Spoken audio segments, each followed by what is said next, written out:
বনি ইসরাইলের যেই গোপের উপর বাবা এই খুনের দায় চাপায়া দিল, তার চাচাতো ভাই আমেলের চাচাতো ভাই আমেলকে খুন করেছিল। আর তারা আরেক বনি ইসরাইল আরেক গোষ্ঠীর উপর যখন চাপায়া দিল, তখন তারা মিটিংয়ে বসলো তাদের গোষ্ঠীকে নিয়ে কিভাবে সেটা মোকাবেলা করা যায়, এটা কিভাবে আমরা বাঁচতে পারি বা এটার প্রমাণ করতে পারি। সেখানে বসার পরে যারা অরিজিনাল খুনি আমেলের চাচাতো ভাইরা সেই মিটিংও গিয়া কয় আমরা তোমার সাথে একমত, একসাথে আমরা মিলে খুনিদেরকে বাহির করব। চোরের মার বড় গলা, চোরের মার কি ওরাও গিয়া পিছনে কয় আমরা তোমাদের সাথে আছি, দেখবো কারা হত্যা করছে। বাবাজি কিভাবে খুনি বার করা যায় এই মর্মে মিটিং চলতেছে, আলোচনা চলতেছে। একজন লোক দাঁড়ায় কয় এত চিন্তা করিও না, এত পেরেশানি হইও না, কয় আমরা সহজ হবে মুসা আছে, মুসার কাছে গেলে খুনিকে বাহির করতে পারবি। ওরা মুসা কয়, কি কয়? মুসা সম্মান করে না তো, মুসা মুসা বলে। পয়গম্বর হযরত মুসা আলাইহিস সালাম বনি ইসরাইল পয়গম্বরের এক দামি নবী। সুবহানাল্লাহ বলেন, জোরে বলি। আমাদের নবীর পরে সবচেয়ে বেশি যার নাম আসছে উনি হলেন হযরত মুসা আলাইহিস সালাম। মারহাবা বলেন। जिनार 6 লক্ষ উম্মত, ওনার কয় লক্ষ উম্মত? অন্য নবীর তুলনায় ওনার উম্মত কি বেশি, আমাদের নবী না, অর্থাৎ অন্য নবীদের তুলনায় মুসা নবীর উম্মত কি বেশি। আমার বানের বাবাজি সকলে মিলিয়া হযরতে মুসা নবীর দরবারে গেল। মুসা, এইভাবে আমাদের একজন লোক হত্যা হয়েছে, রাতের বেলা তাকে খুন করা হয়েছে, কে খুন করছে তাকে তুমি নামটা বলে দাও, যদি না বলতে পারো তোমারও কঠিন বিচার হবে। অযথা চাপে যে কখন তোমার বিচার, নাউজুবিল্লাহ বলে না। মুসা নবী বলেন রাত্রে কে খুন করছে আমি কিভাবে বলবো, কিভাবে আমি বলবো তাকে কে খুন করেছে আমি কিভাবে জানবো? তখন একজন দাঁড়ায় কয় মুসা তোমার আল্লাহর সাথে তোমার ভালো সম্পর্ক, তোমার আল্লাহ তো জানে, তোমার আল্লাহর কাছ থেকে জিজ্ঞাসা করে আনো কে আমেলকে খুন করেছে। এখন আবার ভালো কথা কইছে, এখন কি তোমার আল্লাহকে জিজ্ঞেস করো, জিজ্ঞেস করলে খবরটা পাওয়া যাবে কে কে তারে খুন করছে। মুসা নবী নীরব বসে রইলেন। বাবা মাথা নত করে আরশে মুআল্লার দিকে লাগায় দিলেন। সুবহানাল্লাহ বলেন না। আল্লাহর সাথে কথা বলতেছে কালিমুল্লাহ, আল্লাহর সাথে কথা বলা শুরু করছি। আল্লাহ কয় মুসা রে মুসা আমি কি তাদের পরিচয় দিব? মুসা কয় আল্লাহ তাদের পরিচয় দিল বিপদ, খুনিদের পরিচয় দিল বিপদ, যদি না দে তাও বিপদ, দিলে হয়তো কেউ কেউ আমাকে নবী মানতে পারে, আমার কাছে কালেমা পড়ে মুসলিম হতে পারে। আল্লাহ বলেন এ মুসা আমি জানি রে তারা মানবে না, তারা বেয়াদব, তারা মানবে না রে মুসা, তবে আমি আল্লাহ তাদের পরিচয় দিব এমনে নয়, তুমি তাদেরকে আগে ডাকো যে দুই গোষ্ঠী বনি ইসরাইলের, তাদেরকে ডাকিয়া বলো তারা কি খুনির পরিচয় জানতে চায়নি, সমাধান চায়নি। মুসা নবী তাদেরকে ডাকলেন, ডাকিয়া বললেন তোমরা কি খুনির পরিচয় চাওনি, তাদের বিচার চাওনি? তারা বলেন হ্যাঁ আমরা বিচার চাই। দুনো গোষ্ঠী একমত হলো আমরা খুনির পরিচয় চাই, আমরা বিচার চাই। তখন বাবা আল্লাহর নবী মুসা আল্লাহকে ডেকে বলেন ও মালিক, আল্লাহ চিৎকার দিয়া বলেন আল্লাহ, আর জবান খুলে বলেন আল্লাহ, আর আওয়াজ করে বলি ইয়া রাসূলুল্লাহ, ডেকে বলে মালিক ও মালিক। তারা চায় সমাধান, তারা খুনির পরিচয় চায়, তারা খুনির পরিচয় চায়। আল্লাহ কয় যদি খুনির পরিচয় চায় মুসারি তাদেরকে বলো একটা গরু জবাই করতো, তারা যেন একটা গরু জবাই করে। মুসা নবী কয় খুনির যদি পরিচয় তোমরা পেতে চাও একটা গরু জবাই করতে হবে। তারা কয় মুসা মস্কারি করো নাকি, একটা খুন হইছে আর একটা খুন করতে চাও নাকি, একটা হত্যা হইছে আর একটা হত্যা করতে চাও নাকি? নাকি? মুসা নবী কয় তোমরা মস্কারিবাজ হতে পারো, মস্কারি করতে পারো, আমি মস্কারি করি নাই। তোমরা ফালতু হতে পারো, আমি পয়গম্বর ফালতু নয়, আমি ফালতু নয়, ফালতু কথা বলি না। তারা বুঝতে পারছে যে হ্যাঁ সত্যি গরু জবাই করতে। তখন ডাকিয়া বলে ওগো মুসা, গরু যে জবাই করব রে, গরু কেমন হবে রে, গরুর রংটা কেমন হবে, বয়স কেমন হবে? প্রথম জিজ্ঞেস করেছে বয়সটা কেমন হবে, গরুর বয়স কেমন হবে? আল্লাহর নবী হাদিস শরীফে আমাদের নবী বলেছেন, রহমতের নবী, বনি ইসরাইল বেজাল্লা উম্মত ছিল, তখন যদি প্রশ্ন না করতো যে বয়স কেমন হতো, না জিজ্ঞেস করে যে কোনো একটা গরু যদি জবাই করতো, তাদের কাজ হয়ে যেত। তারাও বেজাল করেছে আর তারা পেছে পড়েছে, শুধু বেজালে পড়েছে। নিজে বেজাল করলে বাবা বেজালে পড়তে হয়, করতে হয় না? অন্যের জন্য গর্ত খুঁজলে বাবা নিজে পড়ে মরতে হয়, অন্যের জন্য খারাপ চাইলে নিজে খারাপে পড়তে হয়। এই জন্য ভালো চাবেন মানুষের, নিজেও ভালো পাবেন, নিজে ভালো হবেন, অন্যকে ভালো হওয়ার জন্য আহ্বান করবেন। আজকে বাবা নিজেকে ভালো দাবি করে ঠিক, কিন্তু ভালো পথে বলে না, চলে না, কথাবার্তা নবী রসুলের মতন বলে, কাজ করে ফেরাউনের মতন। কথা কওয়ার সময় সুন্দর সুন্দর কথা কয়, কাজ করে খারাপ কাজ। কতক্ষণ ঠিক কিনা? আল্লাহকে মুসা নবী ডেকে বলে ও মালিক, আল্লাহ গরুর বয়স কেমন হবে গো? আল্লাহ বলেন একদম ছোট্ট হলে হবে না, বয়স কম হলে হবে না, বুড়া হলে হবে না। কেমন হতে হবে? বুড়ার ছোট্টর মধ্যবর্তী যৌবন বয়স হতে হবে, একদম পারফেক্ট যৌবন বয়স। তাফসীরওয়ালারা বলেছেন একটা গাভী কখন যৌবন বয়সে উপনীত হয়? দুইটা বাচ্চা যখন দেয় তখন তার পূর্ণ যৌবন বয়স হয়, একদম ফুল শক্তিতে। এক গাভী দ্বিতীয় বাছুর যখন দেয় তখন তার দুধের গুণও বেড়ে যায়, কি দুধ কি সর্বোচ্চ পৌঁছে যায়। কারণ একটা গাভী দুই বাচ্চা যখন যায় তার পূর্ণ শক্তি, তার যৌবন ফিরে আসে। আল্লাহু আকবার বলেন না? এর ভাইওয়ান জানোয়ার সম্পর্ক অনেক আলোচনা আছে। আমার প্রাণের বাবাজি খেয়াল করেন ভালো করিয়া, ও প্রাণের বাবাজি দুস্থ বুজুর্গরা খেয়াল করেন ভালো করিয়া। মুসা নবী কয় বুড়া হইলেও চলবে না, ছোট্ট চলবে না, একদম কিশোরও চলবে না, বুড়ো চলবে না। এখান থেকে লেগেছে বাবা যৌবন কালের দাম বড় বেশি আল্লাহর কাছে। মানুষের জীবনের যৌবন কালের মূল্য আল্লাহর কাছে বেশি। চিটুকালের শিশুকালের মূল্য নাই, বৃদ্ধকালের মূল্য নাই। কথা বলেন ঠিক কিনা বাবাজি? যৌবন বয়সের ইবাদতের মূল্য অনেক বেশি রে, যৌবন বয়সের ইবাদতের অনেক দাম বেশি। একজন বুড়া মানুষ এক সপ্তাহ তাহাজ্জুদ পড়েছে, আর তুমি একটা জোয়ান মানুষ একদিন পড়েছো, একদিনের সিজদা এক সপ্তাহের চেয়ে ওজন বাড়ি হয়ে যাবে। সুবহানাল্লাহ বলেন না? বুড়া লোকটা তার কাজে আসবে না, সে যেতেই হবে। কিন্তু জোয়ান বয়সে শক্তি থাকার পরে যারা পাপ ভুলে যায়, নেক কাজে যুগ হয়ে যায়, আল্লাহ খুশি হয়ে যায়। আরো জোরে বলি না? আর এখন বাবা যৌবন কালে মানুষ কত পাপাচার করে, অন্যায় অত্যাচার। পাপের কারণে হারাম ইনকাম করতেছি, যৌবনের কারণে হারাম কাজ করতেছি, যৌবনের কারণে জিনা করতেছি, যৌবনের কারণে মানুষ খুন করতেছি, যৌবনের কারণে জায়গা দখল করতেছি, যৌবনের কারণে অন্যের জমি দখল করতেছে, বাড়ি দখল করতেছে, যৌবনের কারণে মানুষের ঘর বাড়িতে আগুন লাগাই দিতেছে।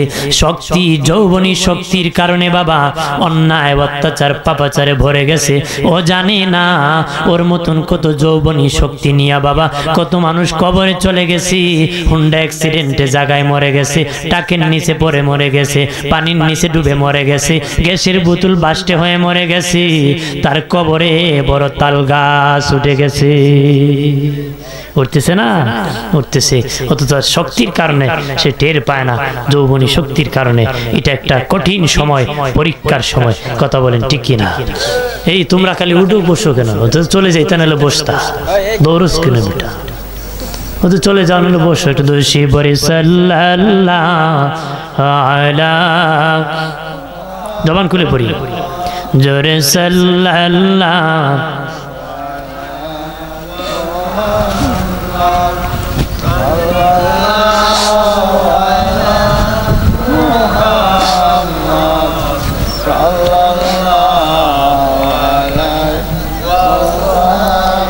চাচা হয়ে আবু লাহাব নবীর কালেমা পড়ে নাই, দোজাহানের বাদশা নবী আবু জাহেল মানে নাই। সাল্লাল্লাহ, জবান খুলে পড়ি জোরে সাল্লাল্লাহ সাল্লাল্লাহ।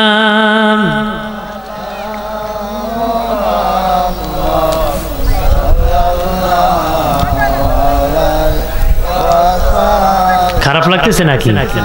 হ্যাঁ, দিনের অবস্থা ভালো না, আমি বলতেছি এর ভিতরে বদানতি এসে যাবে। আমি এর আগ পর্যন্ত বলবো, আমাদের ইনচার্জ মহোদয় আছেন, সভাপতি মহোদয় আছেন, আমরা ইনশাল্লাহ ধারাবাহিক চলতেছি। আল্লাহ যেন দিনটাকে একটু সুব্যবস্থা করে দিন, বলি আমিন, জোরে বলি আমিন। আমার বানের বাবাজি খেয়াল করেন ভালো করিয়া, মুসা নবী বললেন আল্লাহ এই গরুর বয়স কত হবে? আল্লাহ বলেন যৌবনী মধ্য বয়স হবে। ঠিক আছে, তখন তারাকে বললেন যৌবন বয়স হতে হবে। তারা কই মুসা রে এইটা তো পাইলাম, গরুর আর কি রং কেমন হবে? বেজাল করে উম্মত কয় রংটা কেমন হবে? মুসা নবী আল্লাহর কাছে বলে আল্লাহ ওই গরুর রংটা কেমন হবে? আল্লাহ করা হলুদ হবে, হলুদ রং হবে। প্রথম বলেছেন হলুদ হবে। তারা তখন কয় মুসা রং কি হালকা হলুদ হবে না করা হলুদ হবে? আল্লাহ কো মুসা বলে দাও করা হলুদ রং হবে। বলেন গরুর কি করা হলুদ রং হয় নাকি? করা হলুদ রং হবে। এইভাবে বলছেন। তখন মুসা নবী বলেন আরে বনি ইসরাইল ওই গরুর রং করা হবে রং। তখন কয় রং তো পেলাম, আরো একটু বর্ণনা করে মুসা, একটু গরুর বর্ণনা করো। যদি বর্ণনা করো ইনশাআল্লাহ আমরা সেই গরু খুঁজে পাবো। আল্লাহ বলেন এ মুসা বনি ইসরাইল যেহেতু ইনশাআল্লাহ বলেছে, আমি আল্লাহ তাদেরকে গরু পাওয়ায় দিব, গরু পর্যন্ত পৌঁছায় দিব। আল্লাহ বলেন বলে দাও ওই গরুর যেন কোনো খুঁত থাকে না, তার গায়ের মধ্যে কোনো আঘাত থাকে না, তার কাঁধের মধ্যে কোনো ঘা থাকে না, তার শরীরের মধ্যে যেন কোনো স্পট থাকে না, তাকে দেখতে যেন সুন্দর থাকে, যৌবনী শক্তি থাকে, মাথা থেকে তার নিচ পর্যন্ত একদম সুন্দর একুরেট থাকে, কোনো স্পর্শ যেন না হয়। হাল চাষ করলে বাবা ঘাড়ের মধ্যে দাগ পড়ে যায়, মাল বহন করলে পিঠে দাগ পড়ে যায়।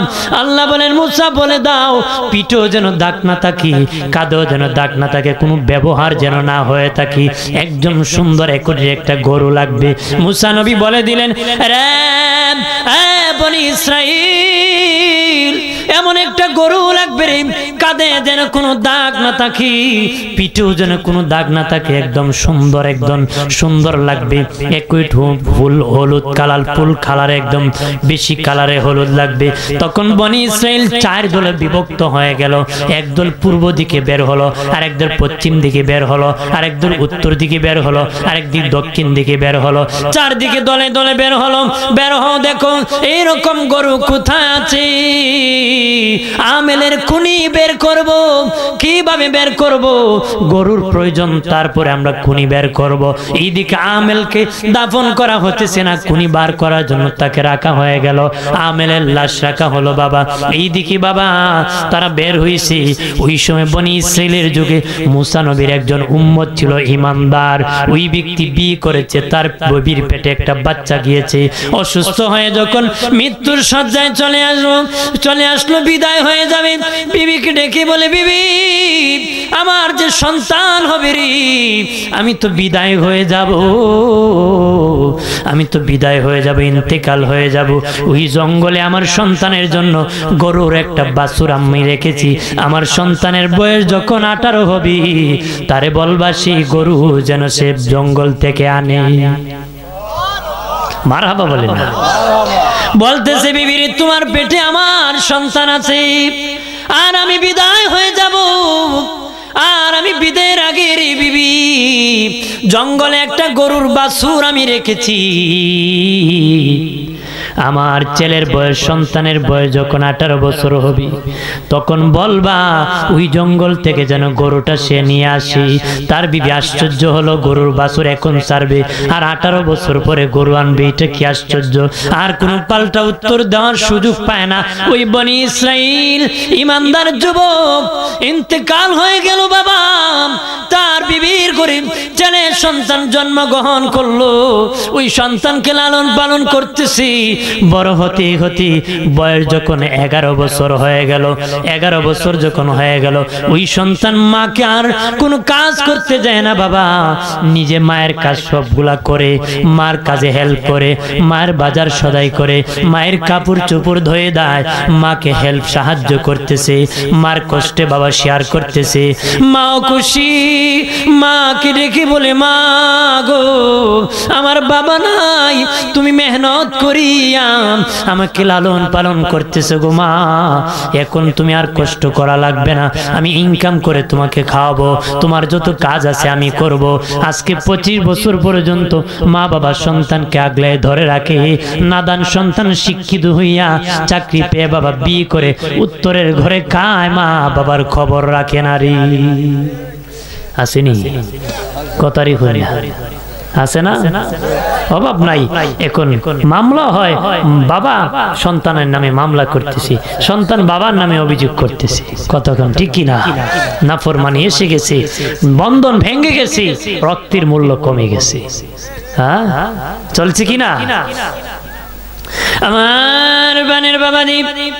ও দোস্ত বুজুর্গরা খেয়াল করেন ভালো করিয়া, আমি অনুরোধ করে বলি যুবক, মা বাবার সাথে নাফরমানি করিও না। নবী বলেন কিয়ামতের আগে মা বাবার নাফরমান সন্তানের বেড়ে যাবে, নাফরমান সন্তান বেড়ে যাবে, নাফরমানি করিস না। মা বাবার সাথে যদি নাফরমানি করস জাহান্নামে যাবে রে, জাহান্নামে যাবে। টাকা থাকতে পারে, হজ করতে পারস, যাকাত দিতে পারস, 5 তলা 10 তলা বিল্ডিং আমেরিকা পর্যন্ত বানাইতে পারস, আল্লাহর দরবারে তোর কিছু কবুল হবে না রে, আল্লাহ তোরে পছন্দ করবে না, আল্লাহ তোরে মাফ করবে না, জাহান্নামে পরিণামে যেতে হবে। একটু চিল্লায় বলি নাউজুবিল্লাহ। যারা মা বাবার অবাধ্য হয় তারা কিয়ামতের দিন যক্কা এবং কুষ্ঠ রোগী উঠবে। নাউজুবিল্লাহ বলেন না, যক্কা এবং কুষ্ঠ রোগী হবে গো। আল্লাহর পক্ষ থেকে আওয়াজ আসবে, হাসরবাসী দেখো ওর ওই সমস্ত ব্যক্তি যারা মা বাবার অবাধ্য সন্তান, মা বাবার সেবা করে নাই, মা বাবাকে শ্রদ্ধা করে নাই, ভালোবাসায় কথা বলে নাই, তাদেরকে যক্কা এবং কুষ্ঠ রোগী আমি বানাই দিছি। আহারে মরে গেল রে, মা বাবার কাছ থেকে ক্ষমা আনলো না, যদি ক্ষমা আনতো রে আমি আল্লাহ তাদেরকে ক্ষমা করে দিতাম। যারা যুবক মাহফিলের আয়োজন করছো, দেখো জীবনে মা বাবার সাথে নাফরমানি করিও না, ওয়াজ করে কোনো লাভ হবে না যদি নাফরমানি করি। দোস্ত বুজুর্গরা খেয়াল করেন, ওই 11 বছরের সন্তান মায়ের সেবা করে গো, মায়ের কাছে সহযোগিতা করে, মা খুশি হয় আল্লাহ আল্লাহ গো আমার এই সন্তানকে বড় কষ্ট করি আমি লালন পালন করেছি, আজকে আমার সন্তান আমার জন্য কষ্ট করতেছে, আমাকে মেহনত করে খাওয়াইতেছে গো আল্লাহ, আমার সন্তানের জন্য আমি দোয়া করতেছি, আমার সন্তানটাকে বড় ধনী তুমি বানায় দিও। আরো জোরে কইলা সুবহানাল্লাহ কইলে কি ভয় করে আপনারা? একবার সুবহানাল্লাহ বললে বাবা মিজানের অর্ধেক পূরণ হয়ে যায়, আর একবার আলহামদুলিল্লাহ বললে বাকি মিজান পূরণ হয়ে যায়। আরো আস্তে কই, বাঙালি উল্টো জোরে হইলে আস্তে কয়, আস্তে কইলে জোরে কয়, ইদলে ভেজা। মানুষ আল্লাহরে ভয় করে না, ভূতরে মানুষ ডরায়। ভূতে কি মানুষ ভয় করে, আল্লাহ কিছু পাপ করো না কিন্তু ছাড়ে না, পাপ করে। আপনার বলেন রাত 12টার পরে যদি মাহফিল থেকে যান, কোন বট গাছের আঘাত দিয়ে যদি সেরাগালি কই যাস, এবার সারা দৌড় দিব নি, তার মানে সেরাগালি কই যাস, ভূতে কইছিল ভয়তে কই পড়বো কই মরবো, আল্লাহ দে কই কোথায় যাস, গানে দে যাস, পাপ দিয়ে করস কই যাস, কিন্তু এই ভয় তার অন্তরে মানুষ ভূতরে ভরে। একজন এখানে অফ করো না, এখানে গল্ফ করো, যে বাহিরে চিল্লাচিল্লি করছে, বাহিরে ইচ্ছে। এই জন্য মানুষ আল্লাহকে ভয় করে না। কাকে ভয় করতে হবে? জোরে বলেন কাকে? আল্লাহকে। আমার বানের বাবাজি ওই ছেলে বড় হতে হতে বাবা আর বনি ইসরাইলের লোকেরা এইদিকে বাবা গাবি খুঁজতেছে, গরু খুঁজতেছে, গরু। আর এইদিকে ওই ছেলের বয়স যখন 18 হয়ে গেল, মা ডেকে বলে, ছেলেরি তোর বাবা আমার সাথে ওসিয়ত করেছিল তোর বয়স যখন 18 হয়ে যাবে রে, তখন তোর বাবা নাকি মারার আগে একটা গরুর বাছুর জঙ্গলে রাখছি, তোর বয়স যখন 18 হবে তোর বাবা বলছি জঙ্গল থেকে গরুটা যেন তুই এনে আনতে যাবে, গরুটা যেন তুই এখান থেকে আনো। তখন ছেলে ডেকে বলে, ও মা 18 বছর আগে আমার বাবা গরু রেখেছে, এখন কোথা থেকে গরু পাবো? ভাল্লুক খেয়ে ফেলবে, ভাগ খেয়ে ফেলবে, আমি কি পাবো নাকি? বিবি ডেকে বলে, তার মা ডেকে বলে, সন্তান তোর বাবা বড় নেককার ছিল রে, ইমানদার ছিল, সত্য হতে পারে, যা দেখতে পারো পেতে পারো। ছেলে নিশ্চিত পরীক্ষা করার জন্য জঙ্গলে প্রবেশ করেছে, যে জঙ্গলে যাওয়ার জন্য বলেছিল সেই জঙ্গলে প্রবেশ করেছে। ঠিকই করা হলুদ রঙের সুন্দর একটা বাবা গরু দাঁড়ায় আছে। আরো জোরে বলি, গরুর কাছে যখন গেছে, গরু তার কাছে আসিয়া মাথা নত করেছে গো, বোঝা যায় লালিত পালিত তার একটা গরু বাবা, পিঠে হাত দিয়েছে, দাঁড়ায় আছে। সে যখন হাঁটতে হাঁটতে বাড়ি আসতেছি, পিছনে পিছনে তার গরুটা তার বাড়ির মধ্যে এসেছে, এইভাবে লালন পালন করতেছে। আর ওই বনি ইসরাইল খুঁজতেছে গরু পাবো কই, ওই খুঁজতে খুঁজতে আল্লাহ দুই ফেরেশতাকে ডেকে বলে, যাও ওই গরুর পরিচয় দিয়ে যাও, একজন ওই যুবকের বাড়ি যাও যে গরুর মালিক, তার কাছে তোমরা যাও, তার কাছে যায় বলবা বনি ইসরাইলেরা তোমার গরু কেনার জন্য আসবে, তুমি বিশাল বড় দাম চাইবা, কম দামে দিবা না, এমন দাম চাইবা যেন তোমার 7 পুরুষ কেউ ফুরাইতে পারে নারী। আর যদি বলি, ওই ফেরেশতা বাবা একজন মুরব্বীর সুরত ধরেছে, একজন মানুষের বুড়া দরবেশের সুরত ধরিয়া আসিয়া কয়, ও চাচা যুবক, তোমার বনি ইসরাইলে কিছু লোক তোমার গরু কেনার জন্য আসবে, এমন দাম নিবা, কম দাম দিবা না, বেশি দাম চাইবা, তারা কিন্তু তোমার গরু যত দামি বলো কিনে নিতেই হবে, তুমি কম দাম বলবা না, বেশি দাম বলবা। কয় ঠিক আছে আমি বেশি দাম বলবো। চাচা চাষ করে বাবা সামনে গিয়ে কোথায় চলে গেছে, পাইতেছে না, ডাকতেছে, আঙ্কেল কোথায় আছেন? বলেন উনি কি আঙ্কেল না ফেরেশতা? জোরে বলেন না, উনি কি চাচা না ফেরেশতা? ফেরেশতা খবর দিয়ে চলে গেছে, ওই যুবক অপেক্ষা করতেছে যে বনি ইসরাইল আসবে, আমার গরু কিনবে। আর আরেকজন ফেরেশতা চলে গেছে ওই বনি ইসরাইলের যারা গরু কিনা বাবা গরু কেনার জন্য ঘুরতেছে, গরু কেনার জন্য আমেলের কুনি বাহির করার জন্য গরু কিনবে ঘুরতেছে, তাদের কাছে ওই ফেরেশতা যায় বলে, রে বনি ইসরাইলেরা একটা খবর নিয়ে আসছি রে। তারা বলে, কি খবর? তোমার পরিচয় কি? আমার পরিচয় পাইবা না, তবে তোমাদের দরকারে আমি আসছি, আমি শুনেছি তোমরা নাকি একটা গরু খোঁজার জন্য কেনার জন্য খুঁজতে, তো তোমাদের একটা গরু প্রয়োজন। হ্যাঁ হ্যাঁ গরুর প্রয়োজন। তোমরা যেই কালার যেই রকম গরু চাও সেই রকম গরু এক জায়গায় আছে, আমি সেই জায়গার খবর দিতে পারবো। আল্লাহু আকবার বলেন না, আমি সেই জায়গার খবর দিতে পারবো, আমি সেই জায়গার খবর দিতে পারবো। কয় চলো চাচা চলো। ফেরেশতা বলে, না না শর্ত একটা আছে, মুসার সাথে নিতে হবে। আল্লাহু আকবার বলে না, কয় মুসার সাথে নিতে হবে গো। তারা বলে, না না মুসারে নেওয়া যাবে না, তাদের ভয় মুসারে যদি নেই কুনি তো বাহির করে ফেলবে, কুনি বাহির করলে আমরা ফেসে যাব। তারা কয় না মুসারে নেওয়া যাবে না, চাচা তুমি চলো। চাচা বেটা কয় না, মুসারে না নিলে আমিও দেখাবো না রে, মুসারে না নিলে কাম হবে, আমি চলে যাই চলে যাই। এই সময় ডাক দেখো, দাঁড়াও ও চাচা দাঁড়াও, মুসাকে নিয়ে যাব। পয়গম্বর মুসা আলাইহিস সালামকে সহ নিয়ে যখন ওই যুবকের বাড়ি যাওয়া হলো, যেই যুবক গাভীর ওই গরুর মালিক, তার বাড়িতে যখন দেওয়া হলো, তাকে ডাকিয়া বাহির করা হলো। গরু যখন দেখা হলো, বনি ইসরাইল আশ্চর্য হলো, মুসা যেই রকম কালারের কথা বলেছে, রূপের কথা বলেছে, ওই রকম হুবহু সেই গরুরই তার বাড়িতে আছে। তার বাড়িতে আছে, এরকম হুবহু একদম বাস্তবে প্রমাণ পেয়ে গেলাম। তখন বলতেছে, ডাক দেয়া কয়, যুবক, আরে গরুর মালিক, যুবক বলো তোমার গরুর দাম কত? তোমার গরুর দাম কত? কয় আগে জবাই তারপরে দাম। আল্লাহ বলে না, কয়টা আবার কেমন? আমার গরু জবাই করার পরে চামড়া ছিলাইবা, চামড়া চিলানোর পরে আমার বানানো ঘটনা, সূরা বাকারার ঘটনা। বাবাজি বলো এই চামড়া চিলাইতে হবে, চিলানোর পরে চারজন চতুর্দিকে চামড়াটা ধরবে, ধরার পরে চামড়াটা যত গর্ত হবে ওই গর্তগুলা হীরা মণি মুক্তা দিয়ে তোমরা ভরপুর করে আমার গরুর মূল্য দিতে হবে। কাম হইছে নি? কি কয়? আমার গরু সিলানির পরে চামড়া চারজনে ধরবা, আর ওই যে গর্ত হবে, ধরার পরে এই গর্ত হীরা মণি মুক্তা দিয়া আমাকে ভরপুর করে দিতে হবে, হলে গরু জবাই হবে, নাহলে বা। যারা খুন করেছিল ওই যে আমেলের চাচাতো ভাই, ওই বনি ইসরাইলের, তারা বলে না না, একটা গরুর মূল্য এত হবে নাকি, আমরা কিনবো না, তারা হাঁটা শুরু করছে। আর যাদেরকে তহমত দেওয়া হয়েছে খুনের, তারা বলে কই যাস, পিঠা একটু নিচে পড়বে না, দাঁড়া, ওই মূল্য দিয়ে গরু কিনা হবে, জবাই করা হবে, কুনি বাহির করতে হবে। বাধ্য হয়ে বাবা তারা দাঁড়াইলো, ওই বনি ইসরাইলের ওই গরু জবাই করা হলো।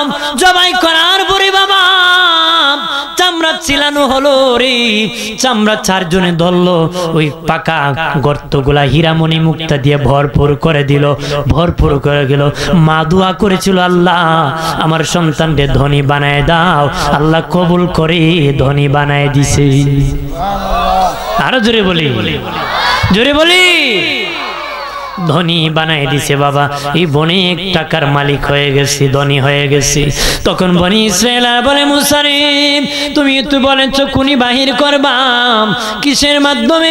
ওই গরু জবাইয়ের মাধ্যমে। গরু তো জবাই করেছি, এবার বাহির করো, কুনি বাহির করো। বাহির করব, তার রান থেকে একটা গোস্তের টুকরা আলাদা করো। তার একটা গোস্তের টুকরা আলাদা করেছে। চলো আমেলের লাশ যেখানে আছে সেখানে যাব। আমেলের লাশের কাছে যাওয়া হলো, গোস্তের টুকরা নিয়ে যাওয়া হলো। সেখানে যাওয়ার পরে বাবা আমেলের লাশের উপর দেহের মধ্যে মুসা নবী ওই গোস্তের টুকরা একটু ঘষাঘষি করছে, আমেল জিন্দা হয়ে বসে গেছে। আর যদি বলি, জিন্দা হইয়া বসিয়া কয়, হ্যাঁ খুন করছে, হ্যাঁ খুন করছে, হ্যাঁ খুন করছে বাবা। সকলের সামনে তার চাচাতো ভাই খুনিদের পরিচয় দিছে। আর যদি বলি দুশি করি, আল্লাহুম্মা সাল্লি আলা মুহাম্মাদ ওয়া আলা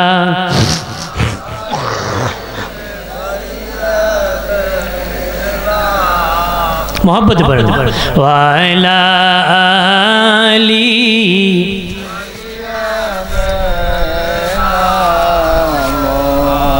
আজরাইলা শিয়াদে দি নিবে প্রাণ, 3.5 হাত জায়গা হবে বাসস্থান। আল্লাহুম্মা মারহাবা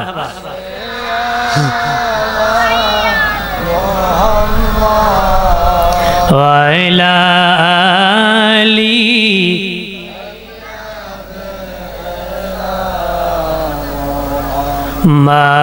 মাদওয়ালা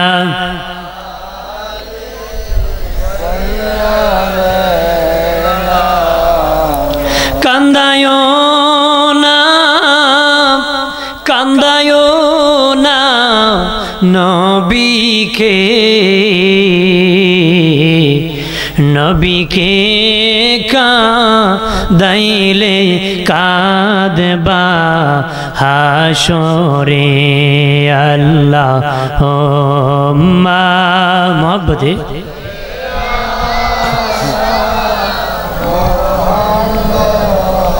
ওয়া আলা আলি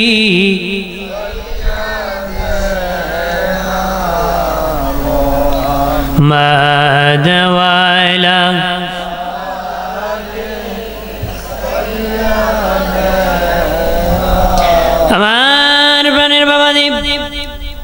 ওই আমেল বলে দিল, ও আমার খুনি, ও আমার খুনি। সবার সামনে যখন বাবা খুনির পরিচয় দিয়ে দিল রে, খুনিরা ধরায় পড়ে গেল। পরিচয় দিয়ে আমেল আবার শুয়ে গেল, বাবাজি আবার শুয়ে গেল। বলতে পারেন ওই খুনির প্রমাণ তো আল্লাহ অন্যভাবে করতে পারতেন, গরু দিয়া কেন করলেন? গরু জবাই করে কেন করলেন? বাবাজি জানের বদলা জান দিতে হয়। নদীর ওই পার ভাঙলে ওই পার গড়া হয়, কথা হয় না? একবার যদি নদীর ভাঙ্গে বাবা, আরেক পার ঘরে, ওই পার যদি ভাঙ্গে ওই পার ঘরে বাবা। ও বাবাজি, যদি রুহুরে জিন্দা করতে চান, নফসেরে জবাই করতে হবে, নফসেরে জবাই করতে হবে, নফসেরে জবাই করতে হবে। নফসেকে যদি জবাই না করেন, রুহু দুর্বল হয়ে যাবে, জাহান্নামী হয়ে যাবেন। আল্লাহ এটি বুঝাইছে, একটার জীবন পেতে গেলে আর একটার জীবন দিতে হয়। একটার জীবন পেতে গেলে আর একটার জীবন দিতে হয়। এজন্য তোমার রূহকে যদি সবল করতে চাও, তোমার নফসকে জবাই করে দাও। নফসকে জবাই করবা কি? অর্থাৎ পাপ মুক্ত জীবন গঠন করে নাও। সুবহানাল্লাহ বলেন না? আর জোরে বলি। আমার বানের বাবাজি, আমি আমার বিষয়ের উপরে কথা বলেছি বাবা। মুসা নবীর জীবনী বলার জন্য বলেছি, এই জন্য বাকারা থেকে শুরু করলাম। এটা যেহেতু বনে ইসরাইল যুগে, মুসা নবীর যুগ ছিল ফেরাউনের যুগ বাবা। ফেরাউনের যুগ ছিল, ফেরাউন ছিল জালিম বাদশাহ, জুলুম নির্যাতন করত, অত্যাচার করত। ফেরাউনের বাড়ি অরিজিনাল মিশর ছিল না বাবা, অন্য জায়গায় ছিল। আমাদের দেশ থেকে যেমন মানুষ বেশি টাকা ইনকামের জন্য বিভিন্ন দেশে যায়, ফেরাউনও তার দেশ থেকে রওনা করেছিল মিশর বেশি টাকা ইনকাম করবে। মিশরে এখনো ধনী, আগেও ধনী ছিল বাবা। তারা টাকা ইনকামের জন্য যখন ফেরাউন রওনা করছে, তার বন্ধু হামান কয়, দোস্ত কোথায় যাও? কো মিশর যাব, টাকা ইনকাম করব। কো বন্ধু আমারে নিয়ে যাও। কো আরো ভালো হইছে, দুইজন চলে যাব, বেশি টাকা ইনকাম করব। ও রওনা করছে মিশর যাবে। যেতে যেতে বাবা তাফসীরে এসেছে, হাঁটতে হাঁটতে পেটের বড় খিদা, সাথে কোনো পয়সা নাই, কি খাবে? একজন লোক তরমুজ ক্ষেতের মধ্যে কাজ করতেছে। ওই ফেরাউন তরমুজ খেতে তার বন্ধু হামানকে নিয়ে দাঁড়াইছে। দাঁড়ানোর পরে তরমুজের মালিক কয়, তরমুজ খাইবা নাকি? কয় দিলে খাবো। তরমুজের খাবার, তরমুজ খাইছে। কয় কাজ করবা নাকি? কয় হ্যাঁ, যদি করান আপনার জমিতে কাজ করব। মিশরে প্রথম ফেরাউন আর হামান তরমুজের খেতে কাজ করছে। কি করছে? তরমুজের খেতে।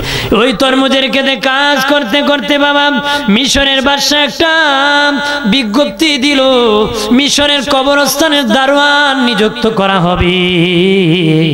মিশরের কবরস্থানের দারোয়ান নিযুক্ত করা হবে। তখন এই বিজ্ঞপ্তি দেখে বাবা ফেরাউন প্রার্থী হলো, মিশরের দারোয়ান হবে। দেখে ডাকিয়ে নিয়ে তাকে বাদশা ফেরাউনকে, ওই সময়ের বাদশা ফেরাউনকে বাবা মিশরের কবরস্থানের দারোয়ান বানাইছে। বাবাজি কবরস্থানে বহু টাকা বাবা, আজিমপুর কবরস্থানে যারা দায়িত্বে আছে তারা কোটি কোটি টাকার মালিক আছে। তখন বাবা একটা স্বর্ণ মুদ্রা আইন ছিল বাবা। তখন ওই ফেরাউন যখন মিশরের কবরস্থানের দারোয়ান হলো, তখন আইন জারি করে দিল, একটা স্বর্ণ মুদ্রা না দিলে কাউকে কবরস্থানে দাফন করা হবে না রে। আগে প্রীত হতো, কিন্তু সে হওয়ার পরে আইন জারি করছে, একটা করে স্বর্ণ মুদ্রা দিতে হবে, নতুবা দাফন করা হবে না। তখন মানুষ কি লাশ দাফন করবে না? স্বর্ণ মুদ্রা দিয়ে দাফন করে। এই পেতে পেতে ফেরাউন অনেক ধনী হয়ে গেছে। ফেরাউন কি অনেক ধনী হয়ে গেছে। একদিন বাদশার কাছে যেয়ে বলে, বাদশাহ রে বাদশাহ, আমার অনেক ধন, ধনের অভাব নাই, এগুলা কি করব? আপনি যদি অনুমতি দিতা গো, মিশরের মানুষের খাজনা বাকি আছে, আমি ফেরাউন সবার খাজনা একা আদায় করে দিতাম। বাদশা কো ছেলেটা অনেক ভালো, ইনকাম করেছে, নিজের জন্য রাখে নাই, দেশের মানুষের জন্য দিয়ে দিছে। কয় ঠিক আছে দিয়ে দাও। সবার খাজনা যখন দিয়ে দিছে, বাদশা এলান করে দিছে, জনগণ আমার এলাকার তোমাদের খাজনা ফেরাউন, মিস্টার ফেরাউন দিয়ে দিছে। তারা কত খুশি, ছেলে ইনকাম করছে ঠিক, নিজের জন্য রাখে নাই, আমাদেরকে দিয়ে দিছে। সে যদি বাদশা হইতো রে, কিছুর অভাব হতো না রে। ওই মনো আমাইছে। কি আমাইছে? আমরা দেশে যারা নির্বাচন করে এরা আগিরম খান্নাঘাটি করে, করে না, দৌড়দৌড়ি করে, দান করে, বিভিন্ন কানে যোগাযোগ করে, সেও জনগণের কাছে মানে অন্তরে ঢুকে গেছে। কিছুদিন পরে মিশনের প্রধানমন্ত্রী মরে গেছে, বাদশাহ একটা ইলেকশন দিয়েছে, ফেরাউনও দাঁড়াইছে, মানুষ কানাকানি কয় কানে ভোট দিবে, সকলে তলে তলে কয় ফেরাউনে ভোট দিবে। বাবাজি বিশাল ভোটে ফেরাউন মিশরের প্রধানমন্ত্রী হয়ে গেল। বার্ধক্যতার কারণে বাদশাহ মরে গেল। ফেরাউন জনগণকে ডাকলো, বাদশাহ তারা দেশ চলতে পারে না, কাকে বাদশাহ বানাবো? তারা আপনি বাদশাহ হয়ে যান, যারে খুশি মন্ত্রী বানান, যারে খুশি কি মন্ত্রী বানান। ওই যে তার সাথে বন্ধু হামান গেছিল, এর ডাকা তোর কপাল লাগছে, তুই আজকে তুই মন্ত্রী, আজকে তুই কি মন্ত্রী হয়ে গেল মন্ত্রী। আঙ্গুল ফুলে কলা গাছ হয়ে গেল বাবা, কলা গাছ হয়ে গেল বাবাজি। গণক ঠাকুরদেরকে ডাকছে, 300 গণক ঠাকুর ডাকছে। দাবিরার সবচেয়ে বয়স যারা 320 বছর, তার সহ গণক ঠাকুরকে ডাইকা কয়, আমি ছিলাম তরমুজ ক্ষেতের লাকাল, আমি ছিলাম দারোয়ান, আমি ছিলাম প্রধানমন্ত্রী, এখন বাদশাহ হয়ে গেছি, এরপরে আবার খুদা দাবি করছে। বাবাজি কিতাবের মধ্যে এসেছে ফেরাউন এত খারাপ ছিল না রে, তার বন্ধু হামান যত খারাপ ছিল, তার বন্ধু হামানের কারণে ফেরাউন এত খারাপ হয়েছিল। এই জন্য আমি অনুরোধ করে বলি, এ যুবক, বন্ধু যাচাই করতে ভুল করবা না, বন্ধু নির্বাচন করতে ভুল করবা না। দুষ্ট বন্ধুর সাথে চললে বাবা বিরিকুরের সাথে সম্পর্ক লাগালে বিরিকুর হবা, বাবাকুরের সাথে সম্পর্ক লাগে বাবাকুর হয়ে যাবা। কত সম্মানিত পিতার সন্তান দুষ্ট সন্তানের সাথে চলে ইজ্জত চলে গেছে, গেছে না, সৎসঙ্গ না লাভ করার কারণে এই দুষ্টামিতে পড়ে চরিত্র নষ্ট করেছে। কথা কোন ঠিক কিনা? এ যুবক, বাবা এবার খেন খাবা, কে চরিত্র নষ্ট করবা, এটার দ্বারা সফলতা দুনিয়ায় না, কবরও না, হাসরে হবে। যারা নেশা করে বাবা, নেশা যারা করে বাবাজি, তাদের সমাজে কোনো দাম নাই। কথা না, তাদের মেজাজ ঠিক নাই, বিবিও থাকে না, বাবা মার সাথে ভালো আচরণ করে না, নষ্ট হয়ে এত নষ্ট হয় জাহান্নামের দরজায় চলে যায়, সমাজ ধ্বংস করে ফেলে বাবা, ইফটিজিং করে বাবা, ইফটিজিং করে, দর্শন করে, মিথ্যাভাবে মার্ডার করে, একটা নেশা করার জন্য 500 টাকার জন্য খুন করে ফেলে। খুন করার কারণে ওই খুনি জাহান্নামী, নেশাখোর জাহান্নামী। একটু চিল্লায় বলি না হুজুবিল্লাহ।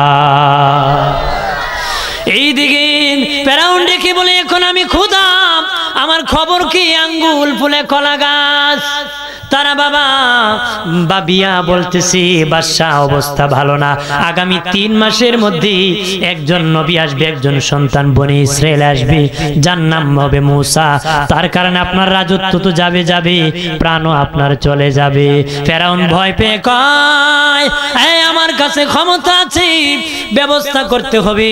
ডাক দেয়া কয়, রে সৈন্যরা, জল্লাদ বাহিনী, তোমরা রামদা নিয়ে বের হয়ে যাও, চাকু নিয়ে বের হয়ে যাও, আগামী 3 মাসের মধ্যে আমার বনি ইসরাইল যত ছেলে সন্তান জন্মগ্রহণ করবে তাদের গলা কাটিয়া সমুদ্রের মধ্যে ভাসায় দিবা। তবে খবরদার কোন মেয়ে সন্তানকে হত্যা করবা না, কারণ মেয়েদের মধ্যে আমার দুশ্মন নাই, ছেলেদের মধ্যে আমার দুশ্মন। ছেলে হত্যা করতে করতে বাবা 3 মাস পর্যন্ত হত্যা করেছি। 3 মাস পরে আসিয়া কয়, অনেক হত্যা করেছি, 80,000 শিশু সন্তানের মায়ের কুল খালি করেছি। নাউযুবিল্লাহ বলেন না। 80,000 শিশু সন্তানের জবাই করে বাবা সমুদ্রের মধ্যে ভাসায় দিয়েছি। ওই জালিমরা আবার গণকটা করতে ডাকছে, 80,000 শিশু সন্তান জবাই করেছি রে গণক ঠাকুরা, দেখো আমার দুশ্মন মূসা মরছিনি। কয় না না বাদশাহ, 80,000 শিশু সন্তানের মধ্যে আপনার দুশ্মন এখনো মূসা মরে নাই, সহি সালামতি তার মায়ের কোলে এখনো আছে। বলেন আল্লাহ বাঁচাইলে কে মারে মারার আছে। আল্লাহ যদি মারে বাঁচাইবার কে আছে? কেউ বাঁচাইবার নাই। আমার প্রাণের দুস্থ বুজুর্গরা, এই দেখে ফেরাউন ঘোষণা করল, কার বাড়িতে আমার দুশ্মন বেঁচে আছে মুসা, দৌড়াও তাড়াতাড়ি তাকে ধরো রে। চতুর্দিকে শূন্য বাহিনী বের হয়ে গেছে। মুসা নবীর 10-12 বছর বয়সের একটা বোন ছিল বাবা, নাম ছিল মরিয়ম। ছাগল রাখার জন্য গিয়েছিল নদীর পাড়ে, দেখতেছে তার বাড়ির দিকে সৈন্যরা আসতেছে। ছাগল ফেলে দিয়ে মায়ের কাছে যায়, কয় মা, মাগো আমাদের বাড়ির দিকে ফেরাউনের সৈন্য বাহিনীরা আসতেছে গো মা, আমার ভাই মুসাকে মেরে ফেলবে গো মা, কিভাবে আমার ভাইকে বাঁচাইবা? মুসা নবীর মা একবার সামনে যায় আর একবার পাছনে যায়, চিন্তিত হইতেছে, আল্লাহ গো আমার সন্তানকে আমি কেমনে বাঁচাবো? আল্লাহ বলেন, হে মুসার মা, চিন্তা করিও না, টেনশন করিও না, তোমার সন্তান মুসাকে তোমার চুলার আগুনে ফেলে দাও, চুলার মধ্যে রেখে দাও, ডেকচি দিয়ে ডেকে ফেলো, আমি আল্লাহ তোমার মুসাকে রক্ষা করব। আরো জোরে কই। মুসা নবীর মা দিস না বে বাবা, চুলার আগুনের মধ্যে রেখে দি, ডেকচি রেখে শূন্য বাহিনা ঘরে প্রবেশ করে তালাশ করেছে, মুসাকে পায় নাই। যাওয়ার পরে ডাক দেয়া কয়, মা রে আমার মেয়ে মরিয়ম, আমার সন্তান ছেলে মুসা তো আগুনে পড়ে আঙ্গার হয়ে গেছে রে, যদি একটা হাড্ডির টুকরা পাই জড়াইয়া জীবনটা কাটাই দিব। মুসার কথা খেয়াল করে তাফসীরের কিতাবের মধ্যে এসেছে, বাবাজি মুসার মা ডেকচি সরায় দেখে মুসা নবী আগুন দিয়ে এক হাতে খেলতেছে আর এক হাতে ফল খাইতেছে। আরো জোরে বলি, আল্লাহ বাঁচাইছে। জোরে যেরকম প্রাণের আল্লাহ রে, কোথায় গেলে পাবো তোমারে, প্রাণের মাওলা রে, কেমনে ডাকিলে পাবো তোমারে, বন্দী হইলাম শয়তানের জালে, দিন কাটাইলাম হেলে দোলে, বন্দী হইলাম শয়তানের জালে, দিন কাটাইলাম হেলে দোলে, আমার জীবন মরণ দিলাম তোমারে, আমার জীবন মরণ দিলাম তোমারে, প্রাণের আল্লাহ রে, কেমনে ডাকিলে পাবো তোমারে, প্রাণের মাওলা রে, কোথায় গেলে পাবো তোমারে। মুসা নবীর মা দেখে মুসা নবী জ্বলে নাই, চিন্তা করতেছে আবার নিয়ে আসে। রাতে যখন ঘুমাইছে আল্লাহ বলেন, রে মুসার মা চিন্তা করিও না, একটা বাক্স বানাও। আল্লাহু আকবার বলেন না, একটা বাক্স বানাও, এই বাক্সের ভিতরে মুসারে ভরো, সমুদ্রের মধ্যে বাসায় দাও, আমি আল্লাহ তোমার কোলে আবার ফিরিয়ে দিব। মুসা নবীর মা সকালবেলা ঘুম থেকে উঠে চিন্তিত, বাক্স কেমনে বানাবো, কোন মিস্ত্রির কাছে যাব, কেন আবার ফেরাউনের কাছে খবর দিয়ে দেন। বাবাজি ঠান্ডার দিন, সকালবেলা ভোরবেলা ভালো করে ফর্সা হয় নাই, দিন ভালো করে সূর্য উঠে নাই। মুসা নবীর মা দেখি এক ফেরিওয়ালা মিস্ত্রি চিৎকার করতেছে আর কইতেছে, আম্মা বাক্স বানাই বানি, বাক্স বানাই বানি। আর যদি বলি, মুসা নবীর মা মনে মনে কয়, বেচারি আম্মা বুলাই, আর এই বাক্স বানাই বানি, আমার তো একটা বাক্স দরকার। ওই বেটা কি বানাও ফেরিওয়ালা মিস্ত্রি? আমি তো বাক্স বানাই মা, যদি বলো এমন একটা বাক্স বানাই দিব, সমুদ্রে বাসাই দিল ডুববে না। মুসা নবীর মা কয়, বেচারি আমার মনের কথা কয়, আমার তো এমন একটা বাক্স দরকার। ও মিস্ত্রি কি লাগবে? আমার কাঠ নাই, লোহা নাই। মিস্ত্রি কয়, আমি এমন মিস্ত্রি, কাঠ আর লোহা আমার সাথে আছে। আরো জোরে বলি, মিস্ত্রি রে কিছু লাগবে নি রে? মিস্ত্রি ডেকে বলে, একটু পানি লাগতে পারে, অস্ত্র দাঁড়ানো লাগতে পারে, নাও লাগতে পারে। মুসা নবীর মা পানি আনতে আসিয়া দেখি মিস্ত্রি বাক্স বানায়া বসে আছে। আর জোরে বলি, এমনি বলে মা সেরে ফেলেছি, পানি লাগবে না গো, বাক্স বানিয়ে ফেলেছি। মুসা নবীর মা বলে, ও মিস্ত্রি তোমার মজুরি কত, লোহার মূল্য কত, কাঠের মূল্য কত? মিস্ত্রি কয় মা আমি এমন মিস্ত্রি ফ্রি কাজ করি, কোনো পয়সা নেই না গো। মুসা নবীর মা কয়, মিস্ত্রি তোমার মজুরি না নিলা, বাক্সের কাঠের মূল্য নিয়ে যাও, লোহার মূল্য নিয়ে যাও। কয় না মা আমি এগুলা মূল্য নিব না, আমি খুব ফ্রিতে কাজ করি, কোনো পয়সা নেই না। মুসা নবীর মা কয়, আরে মিস্ত্রি এই বিপদের দিনে এত বড় উপকার করেছো রে মিস্ত্রি, অন্তত পক্ষ তোমার কাঠের মূল্য লোহার মূল্য নিয়ে যাও। কয় না না মা আমি নিব না। এমনি মিস্ত্রি বড় বড় কদমে হাঁটতেছে, মুসা নবীর মা বুড়া মানুষ পিছনে হাঁটতেছে। কয় মিস্ত্রি রে দাঁড়াও দাঁড়াও, ও মিস্ত্রি দাঁড়াও, এই বিপদের দিনে এত বড় উপকার করেছো, অন্তত পক্ষ তোমার নামটা বলে দাও, আমি মাঝে মধ্যে তোমার জন্য দোয়া করব। আর জোরে বলি মিস্ত্রি ডেকে বলে, মা আমি এমন মিস্ত্রি গো মা, আমার পরিচয় শুনবা, আমি হলাম আল্লাহর ফেরেশতা জিবরাইল। আমি দুনিয়ার মিস্ত্রি না, আল্লাহর ফেরেশতা জিবরাইল এসে আল্লাহ পাঠাইছে আমাকে বাক্স বানানোর জন্য। বাক্স বানাইয়া মুসা নবীকে বাক্সে ভরিয়া সমুদ্রে ভাসায় দিয়েছে। আর এইদিকে ফেরাউন বাবা বিয়ে করেছিল আসিয়া নামক জান্নাতি নারীকে। কথা বলেন ঠিক কিনা? ফেরাউন বেঈমান ছিল বাবা, কাফের ছিল, কিন্তু আসিয়া জান্নাতি ছিল। আসিয়া জান্নাতি ছিল, ওই আসিয়াকে আল্লাহ অন্তরে মহব্বত দিলেন, জানাই দিলেন আসিয়া তুমি সমুদ্রে তোমার দাসী বান্দি নিয়া গোসল করতে যাইবা। ওই বাক্সের মধ্যে বনি ইসরাইল পয়গম্বর মুসা আলাইহিস সালাম আসবে, 70,000 পয়গম্বরের নেতা মুসা আলাইহিস সালাম আসবে, তাকে ধরে তোমার বাড়িতে নিয়ে লালন পালন তুমি করবারি।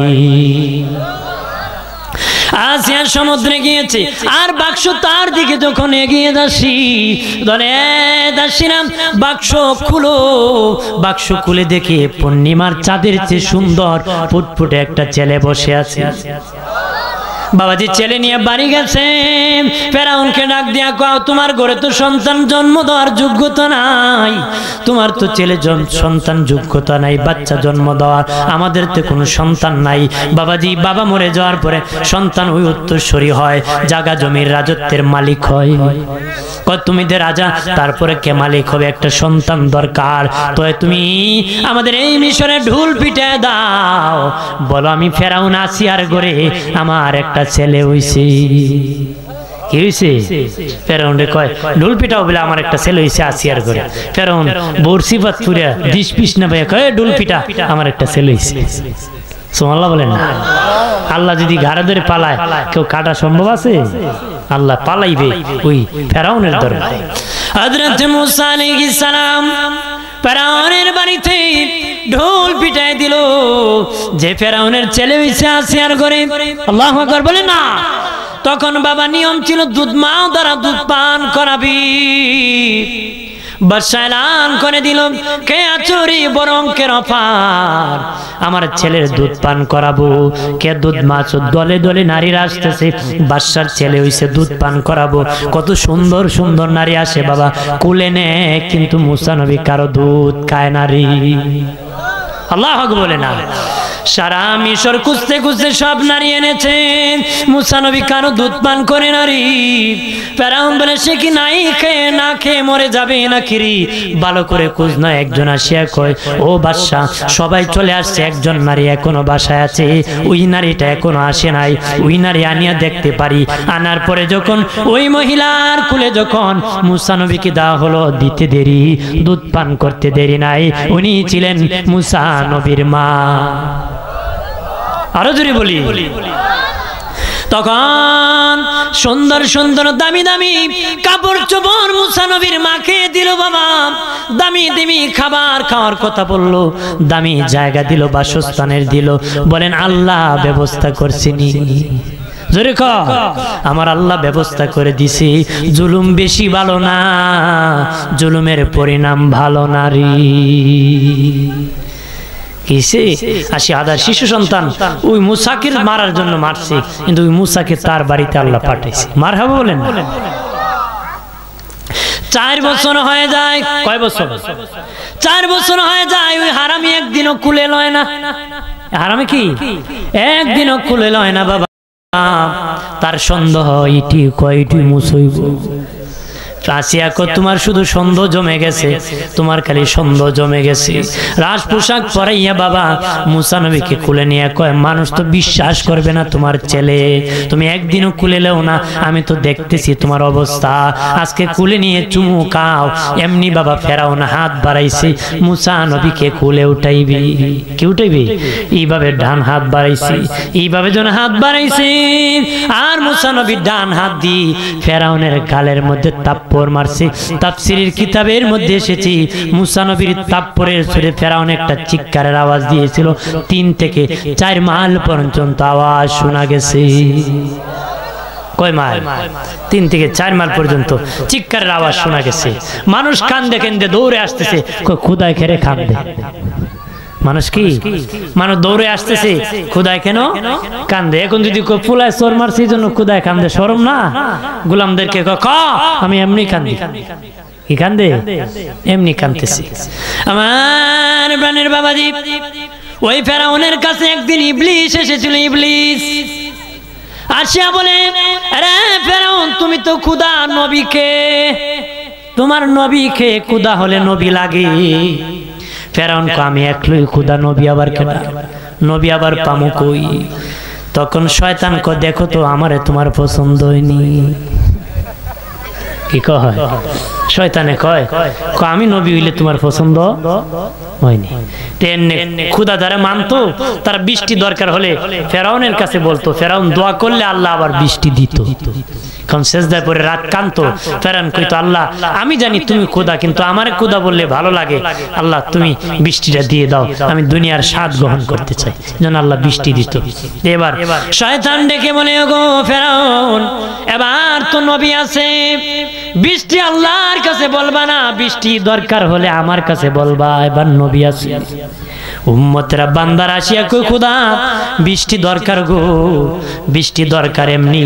ফেরাউন কয়, এবার তো নবী আছে, কোড নাম্বার দিছে, ডাকছে, কয় অমুক এলাকার আমার বৃষ্টি দরকার। শয়তান তো জিন জাতি বাবা, ওই দিন জিন জাতিকে বলে দিল, ওই এলাকা রাতের বেলা তোমরা প্রস্রাব করে দিবা। রাতের বেলা জিন জাতিরা বাবা প্রস্রাব করে দিছে। তারা ঘুমে ঘুমে শুনে মশল ধরে বৃষ্টি হইছে। ঘুম থেকে উঠে দেখে বাবা ফসল জ্বলা শুরু হয়ে গেছে, দুর্গন্ধ বাহির হয়েছে। সব দৌড়াইয়া কয়, ও খুদা, এবারের বৃষ্টি ফসল জ্বলে, এবারের বৃষ্টি দুর্গন্ধ। কি দুর্গন্ধ? এবারের বৃষ্টি ফসল জ্বলতেছে। এবার ফেরাউন শয়তানকে ডাকছে, কয় কেমন বৃষ্টি দিলে আমার বান্দার ফসল জ্বলে? দুর্গন্ধ। তখন শয়তান ফেরাউনকে একটা ধমক মেরে কয়, তোর মতন গজব প্রাপ্ত লোক খুদা, আমার মতন লানত প্রাপ্ত লোক হলো নবী। মুদ্দে পাইছো, তিটুতি বেশি পাইছো। কেন? রহমতাই তো করতে, রহমত হওয়ার কথা না। অভিশপ্ত ব্যক্তি খুদার নবী, সেখানে আসমানি রহমত আসতে পারে। আমার প্রাণের বাবাজি, খেয়াল করেন ভালো করিয়া, মুসা নবী বড় হতে হতে, ও বাবাজি, একদিন মুসা নবীর বংশের এক যুবকের সাথে ঝগড়া বেজে গেল। কি বেজে গেল?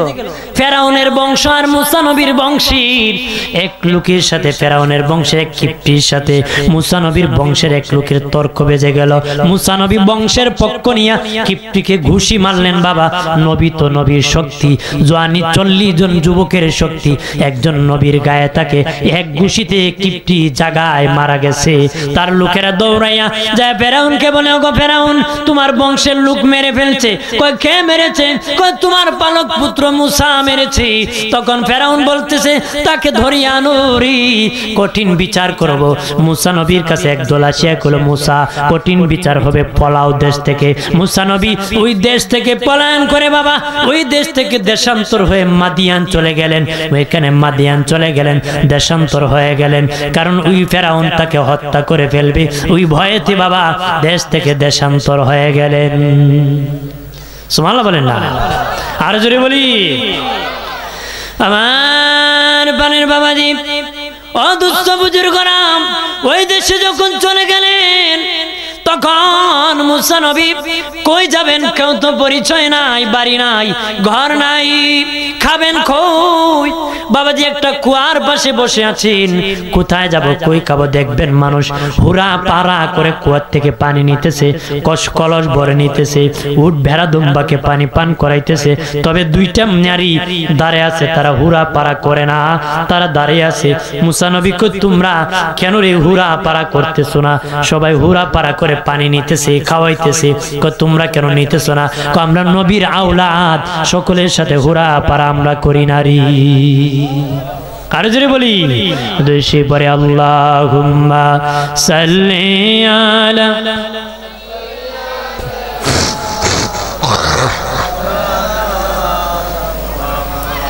ওয়া আলা আলিহি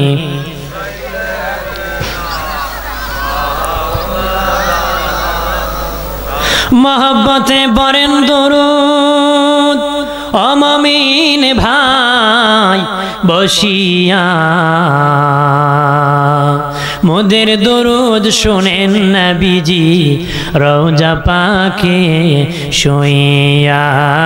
আল্লাহুম্মা সাল্লি আলা, মারহাবা, জবান খুলে বলি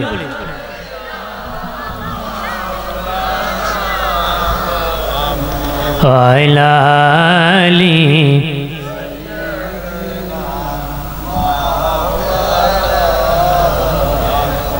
বাবা জিরানি আমার, ওই মাদিয়ান ছিল হযরত শুআয়ব নবীর দেশ, আর দুটা মেয়ে হলো শুআয়ব নবীর মেয়ে, হযরত শুআয়ব আলাইহিস সালামের মেয়ে দুটা। তারা কইল আমরা শুআয়ব নবীর মেয়ে, এজন্য সাধারণ মানুষের কাছে হোরা পাড়া করি নারী।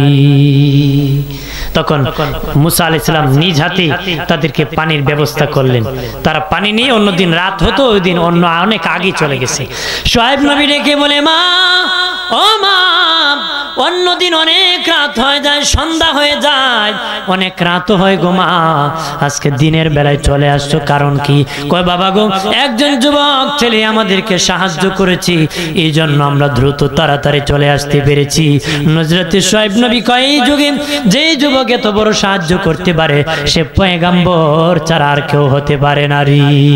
আরে আমার মেয়েরা যাও, ওই যুবক যে জায়গায় বসে আছে তাকে যাও বলো, আমাদের বাবা শুআয়ব নবী আপনাকে দাওয়াত করেছে আমাদের বাড়িতে মেহমানদারি করার জন্য। আল্লাহ ওই মুসাকে শুআয়বের বাড়ি বাসস্থানের আবার ব্যবস্থা করছে দাওয়াত করার জন্য। বাবাজি হযরত মুসা নবী শুআয়ব নবীর বাড়ি গেলেন, সেখানে বাস করতেছেন, থাকতেছেন। বাবা শুআয়ব নবীর বাড়িতে লালিত পালিত হলেন। বয়স যখন 40 হয়ে গেল, আল্লাহ কয়, মুসা তোমাকে আমি আল্লাহ নবুয়তি দান করলাম। কার বাড়িতে? শুআয়ব নবীর বাড়িতে। বয়স যখন 40 হলো, আল্লাহ বলেন, মুসা তোমাকে আমি নবুয়তি দান করলাম। এতদিন তুমি আব্দুল্লাহ, এখন নবীউল্লাহ। জোরে কি সুবহানাল্লাহ। এবার শুআয়ব নবী ডেকে বলেন, মুসা রে মুসা, তুমি যদি রাজি তা করি, তোমার তো বিয়ের প্রয়োজন, আমি একটা মেয়ে তোমার কাছে বিয়ে দিতাম। মুসা নবী রাজি হয়ে গেলেন, শুআয়ব নবীর একটা মেয়ে বিয়ে দিলেন, জামাতা বানাইলেন। যখন আল্লাহ বললেন, মুসা আর এখানে থাকা যাবে না, আবার মিশর যাও, ফেরাউনের দরবারে যাই আবার কালেমার দাওয়াত দাও। আরো জোরে বলি না। আরে যুদ্ধ তো সামনে বাঁচতেছে। আল্লাহ কো মুসা যাও, আবার মিশর ফেরাউনের দরবারে যাও। এবার হযরত শুআয়ব নবী ডেকে বলে, মুসা রে তুমি তো চলে যাইবা রে মুসা, তবে রে মুসা যাওয়ার আগে আমি শ্বশুরের কাছে একটা হাদিয়া চাও, তুমি যেটা চাইবা এটাই আমি উপহার দিয়ে দিব। মুসা নবী ভাবলেন, কি নিব? ওনার মেয়ে, ওনার বিবি অর্থাৎ শুআয়ব নবীর মেয়ে মুসা নবীর বিবি কয়, স্বামী আমার বাবার কাছে আমার বাবার লাঠিটা আপনি উপহার চান। এমনি মুসা নবী বলেন, ওগো আমার শ্বশুর আব্বা, আপনার হাতের লাঠিটা আমি উপহার চাই। শোয়েব নবী কই, লাঠির খবর কেমনে পাইলা রে? নিশ্চিত আমার মেয়ে দিয়েছে। সাবধানী, লাঠি যেখানে সেখানে ফেলে দিও না, যেখানে বন্ধনে ফেলে দিও না। এই লাঠি সাধারণ লাঠি না, ওই লাঠি কোথা থেকে আসছে? আদম নবী যেদিন জান্নাত থেকে বাহির হয়েছিলেন, জান্নাতের তুবা গাছের ডাল ভেঙে আল্লাহ লাঠি বানাইয়া ওই আদমের কাছে চালান দিয়ে দিয়েছিল। আস্তে আস্তে আমি শোয়েবের কাছে আসছে, ওই লাঠি জান্নাত থেকে এসেছি, ওই লাঠিটা তুমি মুসাকে আমি উপহার দিলাম। মুসা নবী শোয়েব নবী বিবি শোয়েব নবীর মেয়ে লইয়া, মুসার বিবি লইয়া মিশর চলে যাবেন। আল্লাহকে বলেন, আল্লাহ আমি একা তো ভয় হয়, মালিক আমার ভাই হারুনকে তুমি নবুয়তি দান করো। দুই ভাই একসাথে যদি কালেমার দাওয়াত নিয়ে যায় একটু সাহস হবে। আল্লাহকে, মুসা যাও যাও, তোমার ভাই হারুনকে আমি নবুয়তি দিলাম। আরো জোরে বলি, আমি তোমার ভাই হারুনকে আমি নবুয়তি দিলাম। দুই ভাই যখন বাবা ওই সংসদ ভবনের সামনে ফেরাউনের কাছাকাছি চলে গেল, পাহারাদার দেওয়া আছে, পুলিশ বাহিনী দেওয়া আছে, বেরিয়ার আছে, রেব আছে, বাবা সেনাবাহিনী মোতায়েন আছে, যত বাহিনী আছে সব মোতায়েন করে রেখেছে। সামনে ভাগ লোক দাঁড় করায় রাখছে, যেন কোনো লোক তার সংসদ ভবনে ঢুকতে না পারে। ঠিক মুসা নবী ওই দারোয়ানের কাছে যায় বলি, তোমাদের মিস্টার ফেরাউনের সাথে আমি সাক্ষাৎ করতে চাই, আমাকে চিনোনি? আমি ফেরাউনের পালক পুত্র মুসা, কিপ্টিরে ঘুষি মারিয়া চলে গেছিলাম, এবার আসছি কালেমার দাওয়াত দিব। আর যদি বলি, মুসা নবী ডেকে বলে, আল্লাহ ও মালিক, আমি যখন ফেরাউনের কাছে যাব, তখন আমি যখন বলবো আমি নবী, তখন তো ফেরাউন কইব তোমার মুজিজা কি? সব নবীর এক একটা মুজিজা ছিল, মুজিজা ছিল, নবীদের মুজিজা ছিল। আমার মুজিজা কি গো আল্লাহ? কিভাবে মুজিজা দেখাবো? প্রমাণ, নবুয়তি প্রমাণের জন্য মুজিজা দেখানো লাগবে গো আল্লাহ, আমি কিভাবে মুজিজা দেখাবো? আল্লাহ কয়, মুসা তোমার হাতের লাঠিকে আমি মুজিজা বানায় দিলাম। জোরে বলি, মুসা নবী যখন বলেন আমি ফেরাউনের পালক পুত্র, তারা বলে ধরো তাকে পিটানো লাগাও।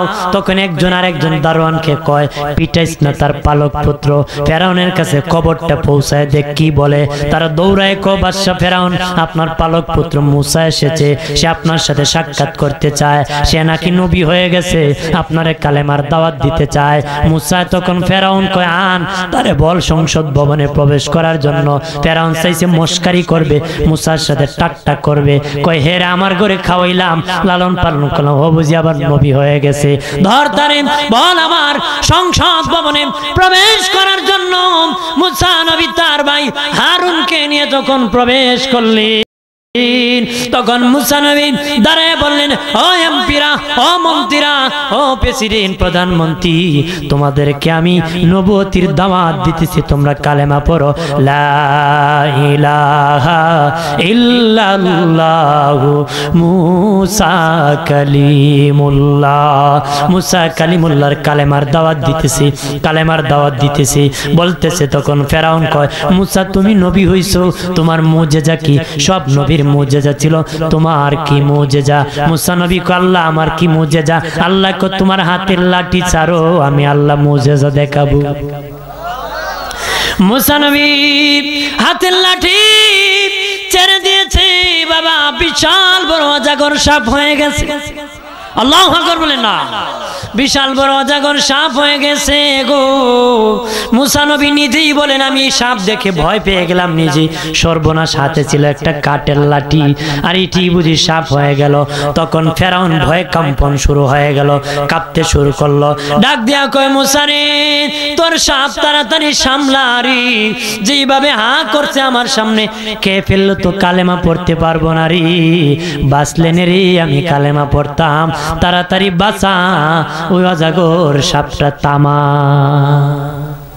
বাঁচলেন কালেমা পড়তাম, মরলে তো আর পড়তে পারবো না। মুসা নবী আল্লাহরে কয়, আল্লাহ এটা কেমনে থামাইবো?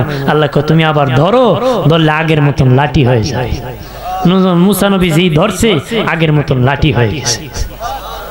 ধরে বলি মারহাবা।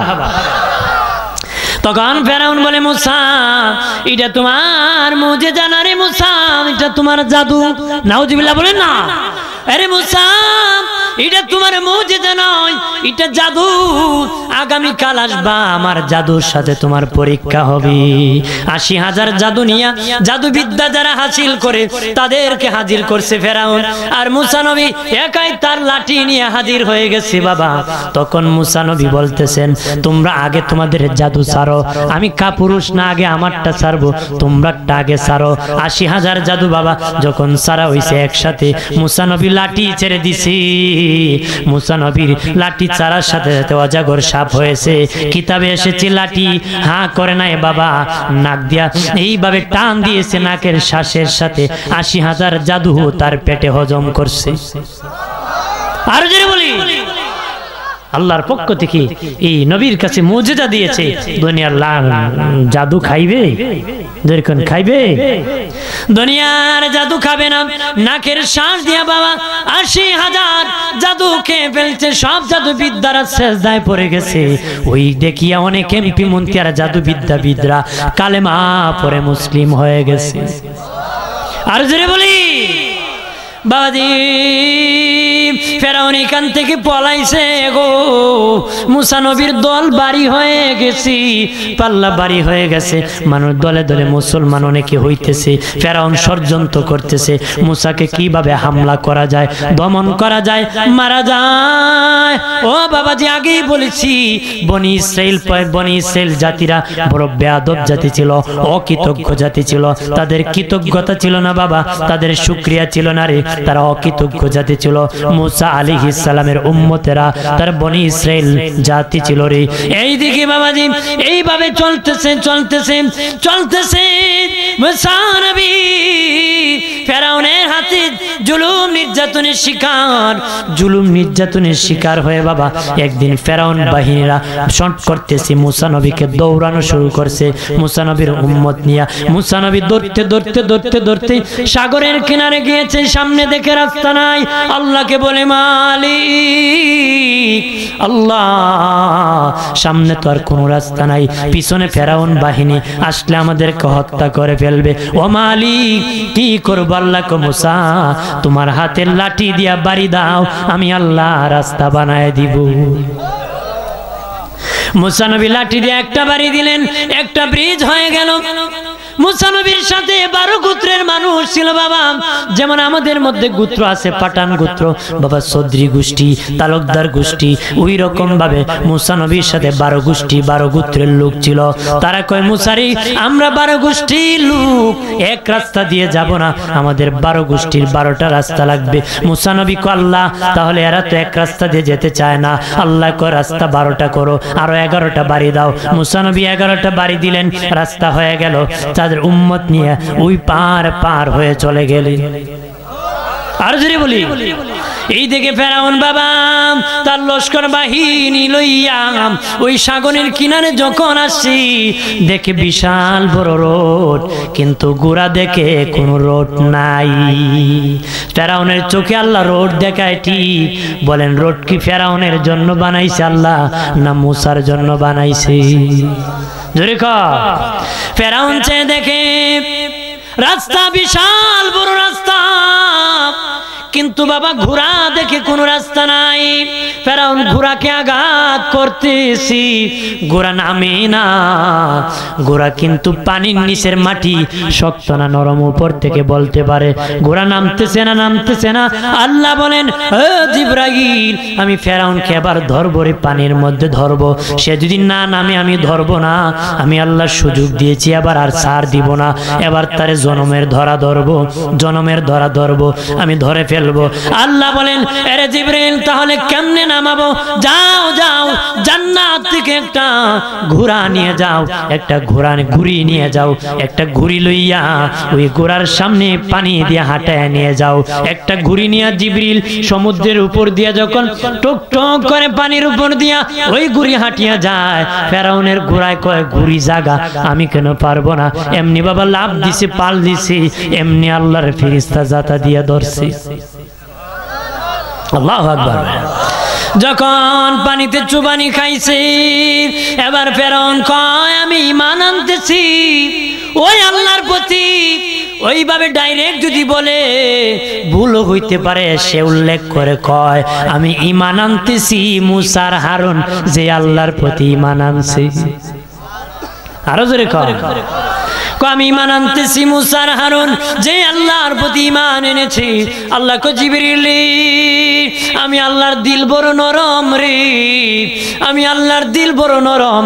একবার ডাক দিছে, আমি আল্লাহকে দুবার ডাক দিলে আমার দিল নরম হয়ে যাবে, আমি আল্লাহ ক্ষমা করে দিব রে। জিবরিল যাও, তার মুখের ভিতরে বালু বড় রে, সমুদ্রের বালু বড়। দ্বিতীয়বার যেন জিহ্বা নাড়া দি, আমি আল্লাহকে আর না ডাকতে পারে রে, আর না ডাকতে পারে। মরণের সময় আমরা কত মানুষ তওবা করি, কথা হয় না, জোরে কয়। হাত পাও চলে গেছে, তখন কয় আর পাপ করব না। আরে বাবা এখন তো তুমি করতেও পারবা না, তার বলিয়া লাভ কি? জবান দিয়ে কতই কইতে পারে না, আর মিথ্যা বলবো না। এখন তো তুমি পারলো, ইচ্ছা করলো কইতে পারবে না।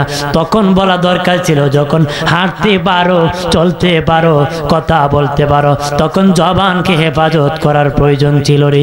এখন বলে লাভ নাই, এটা বন্ডামি। কথা বলেন ঠিক কিনা? শক্তি থাকতে বলতে হবে। চলা হাঁটতে পারে না, তখন আর করবো না, আর খাবো না, আর নিব না, কতক্ষণ ঠিক কিনা? এই জন্য শক্তি থাকতে, জওয়ানির শক্তি তওবা করো, আল্লাহ ডাইরেক্ট আসমানে কবুল করে। সুবহানাল্লাহ বলেন না?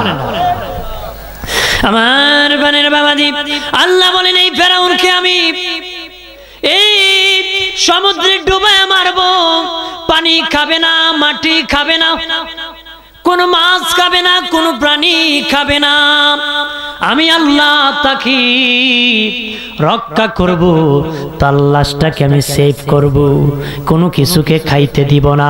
ওই ফেরাউনকে আল্লাহকে আমি সুটকি বানায় রাখবো। পৃথিবীর ওই রকম ফেরাউন মার্কা স্বৈরাচাররা যেন ওই ফেরাউনের কাছ থেকে শিক্ষা নিতে পারে, ওই স্বৈরাচারের কাছ থেকে যেন শিক্ষা নিতে পারে, পরিণাম ভালো হয়। আমার বানের বাবাজি, মুসা নবী যখন ওই পার চলে গেলেন, আল্লাহকে ডেকে বলে মুসা নবীর উম্মত আসিয়া কয় মুসা বাড়ি থেকে চলে আসলাম, কোনো খাবার আনি নাই, কি খাবো গো? মুসা নবী আল্লাহর কাছে বলেন আল্লাহ তারা কি খাবে, কি খাবে গো আল্লাহ? আল্লাহ আসমান থেকে মান্না সালওয়া ফ্রি ফ্রি খাবার দিব। আরে আসমান থেকে তো আল্লাহ রিজিক দান করে, কতক্ষণ ঠিক কিনা? এই যে জমিয়ে দান হইতেছে, এটা আল্লাহ আসমান থেকে রিজিক দান করতেছে। মাছ ফলতেছে, এটা আল্লাহর পক্ষ থেকে দেওয়া হইতেছে। আজকে বাবা রিজিকের মধ্যে বাধা কেন জানুনি? দুই হাতের পাপ কামাই করতেছো, এই জন্য রিজিকের মধ্যে বাধা সৃষ্টি হয়ে গেছে বাবা। আগের লাল শাক খেলে বাত লাল হতো, হাত লাল হতো, মুখ লাল হতো। এখন দেখলি লাল বাবা, হাত লাল হয় না, মুখ লাল হয় না রে। ফিরিস্তা রং উঠাই নিছে নাকি? আমরাই উঠাই দিছি, নকল করতে করতে কত কামাই করছি, কতক্ষণ ঠিক কিনা? আমার বানের বাবাজি, আল্লাহ বলেন আসমান থেকে মুসা ফিরি ফিরি খাবার দিব রে। ঠিক আছে, খাবার পেলাম। এবার তারা ডেকে বলে ও মুসা, কত বড় বেজাল্য উম্মত, শুনে নাও। ওই বনি ইসরাইল বেজাল্য উম্মতরা কো মুসা রে, এখানে তো রৌদ্র লাগে, কোনো ছায়া নাই, গণ নাই, কেমনে আমরা রৌদ্রের মধ্যে থাকবো? আল্লাহকে মুসা নবী বলে ও মালিক আল্লাহ, চিৎকার দেয়া বলেন আল্লাহ, আর জবান খুলে বলি আল্লাহ, আর আওয়াজ করে বলি ইয়া রাসূলুল্লাহ। ডেকে বলে মালিক ও মালিক। আল্লাহ তারা বলতেছে এই রৌদ্রের মধ্যে কেমনে তারা দাঁড়ায় থাকবে বৃষ্টির মধ্যে? আল্লাহ কো মুসা তাদেরকে বলে দাও, চিন্তা না করতে আমি মেঘমালা দিব, তাদেরকে ছায়া দিব। আল্লাহ মেঘমালা যখন দিয়ে দিলেন, তখন বেজাল্য উম্মতরা কো মুসা খাবার পাইলাম, মেঘমালা পাইলাম, ছায়া পাইলাম রে মুসা। আমরা তো কাপড় চোপড় আনি নাই, আমরা কাপড় চোপড় ময়লা হলে কাপড় চোপড় পাইব কই? কি কয়? কাপড় চোপড় পাইব কই?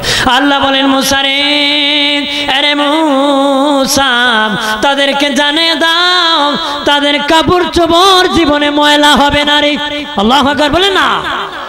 তারা কয় মুসা ময়লা না হলো কাপড় চোপড় ছিঁড়েতে যাইব, কিছুদিন পরে কাপড় ছিঁড়ে যাইব। মুসা নবী কয় আল্লাহ তারার তাদের কাপড় ছিঁড়ে গেলে কাপড় চোপড় পাইব কই? আল্লাহ কয় মুসা তাদেরকে বলে দাও জীবনও তাদের কাপড় চোপড় ছিঁড়বে না, ময়লা হবে না, ছিঁড়বে না। বেজাল্লা উম্মতেরা কয় ও মুসা আমাদের কাপড় না ময়লা হলো না, ছিড়ল না, আমাদের ঘরে সন্তান হবে, তাদের কাপড় চোপড় কোথায় পাবো? আল্লাহকে মুসা নবী কয় ও মালিক তাদের কাপড় চোপড় না পেল কিন্তু তাদের সন্তানের কাপড় চোপড় কোথায় পাবে? আল্লাহ বলে মুসা জানায় দাও তাদের সন্তান যখন পৃথিবীতে আসবে কাপড় চোপড় সহ আমি পাঠাবো, তাদের কাপড় পরিধান অবস্থায় পাঠাবো।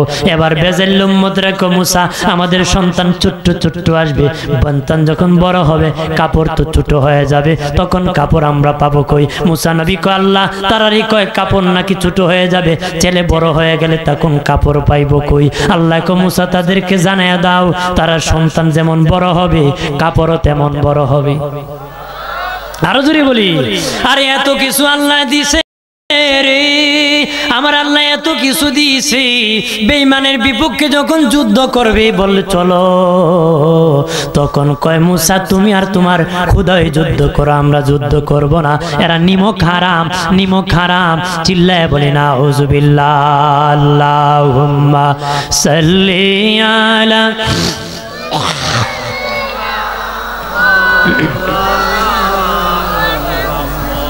ওয়ালা আলি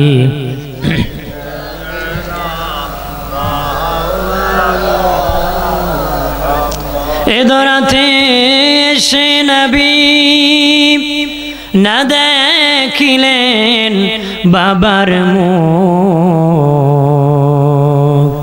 6 বছরের কালে নবী হারাইলেন মায়ের বুক। আল্লাহুম্মা সাল্লি আলা মারহাবা জবান খুলে